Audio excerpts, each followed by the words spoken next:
Napaka... Wait lang, message ako sa anak ko. Oh. Okay. Ano? Sige, para kayo mag-message dyan. Sa unang anak ko. Wala kang tatay, sariling sikap, ganon. Dalawa pa.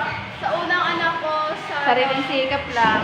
sana kung buhay pa ako.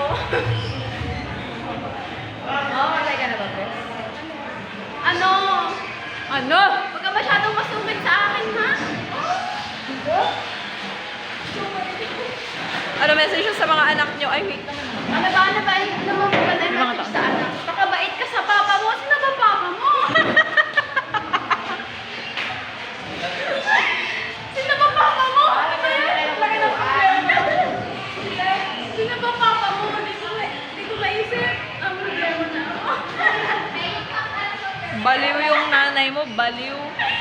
Anak daw, jowa nga, wala, anak pa. Alam mo,